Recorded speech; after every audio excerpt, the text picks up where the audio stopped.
दूसरी शादी। आदि की शादी के लिए उसके मम्मी पापा रिया के घर जाते हैं। अरे कैसे कर दे शादी भाई साहब, आपका बेटा तो अभी कुछ करता ही नहीं है। सुना है आगे पढ़ाई करने के लिए शहर भी जा रहा है। तभी तो भाई साहब हम चाहते हैं कि शहर जाने से पहले इसकी शादी कर दे। और कमाने का क्या है, हर कोई तो पढ़ लिख कर कमाता ही है। हाँ हाँ, और गांव का सबसे बड़ा मकान और समृद्ध परिवार से है आदि। मुझे तो समझ में ही नहीं आता, इतनी जल्दी शादी। रिया भी अभी पढ़ रही है, इतनी अच्छी है वो पढ़ाई लिखाई में, कैसे शादी कर दूं? आप लोग थोड़ा समय दे।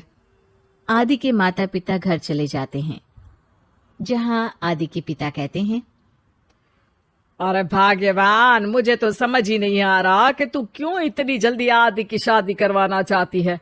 पढ़ लिख कर कमाई धमाई करने लायक हो जाए तो फिर कर देना शादी। अरे आप चुप रहिए। रिया जैसी लड़कियों के लिए शादी के रिश्तों की कमी है क्या? इतनी सुंदर, संस्कारी, पढ़ी लिखी और अच्छी परवरिश वाली लड़की है वो। मैं तो छोड़ ही नहीं सकती ये रिश्ता किसी भी कीमत में। बता दे रही हूँ, रिया की शादी आदि से ना कराई ना तो मैं जहर खाकर जान दे दूंगी।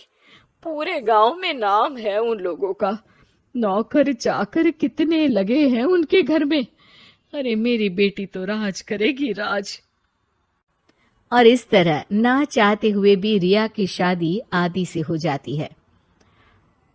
अरे बेटी, ये ले तेरी किताबें, पढ़ाई बिल्कुल ना छोड़ना। तू तो मेरी गर्व करने वाली बहू है, बड़ा नाम है तेरा गांव में।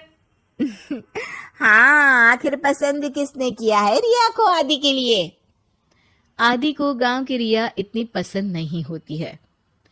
अरे यार, तू तो बड़ा लक्की निकला, रिया जैसी लड़की से तेरी शादी हो गई। अरे लक्की की क्या बात है, वो भी तो मेरे जैसे लड़के की बीवी बनकर किस्मत वाली बनी है ना। अरे अब तो तू रह नहीं दे, ना तो तू कमाता है ना ही पढ़ने में अच्छा है। क्या है तुझ में?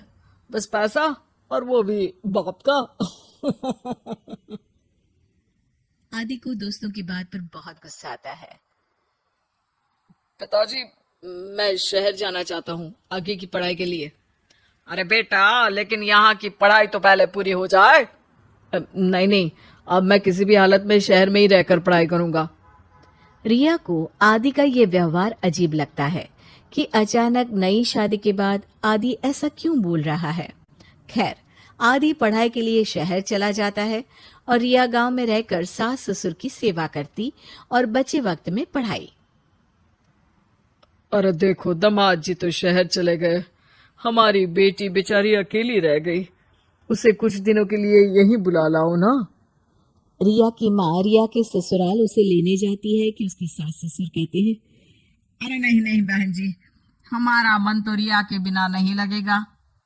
हाँ माँ, इनको तो शहर जाना ही था पढ़ाई के लिए, बस थोड़ा पहले चले गए। माँ खाली हाथ वापस आ जाती है। आदि शहर में मन लगाकर पढ़ाई करता है और इंजीनियरिंग के लिए दाखिला ले लेता है, तो वहीं रिया भी एमए की पढ़ाई में प्रवेश लेकर समाज सेवा में मन लगाती है। तुझे देखकर लगता है कि मैंने तेरे साथ ठीक नहीं किया बेटी।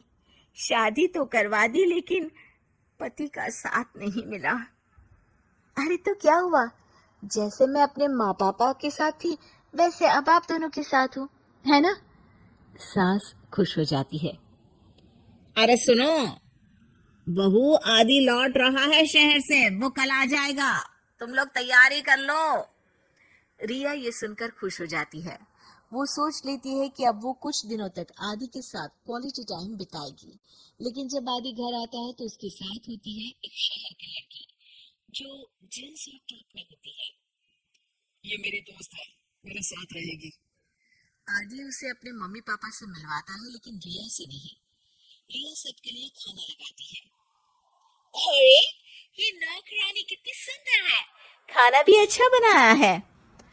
अरे नहीं नहीं, ये नौकरानी नहीं, मेरी बहू यानी आदि की बीवी है।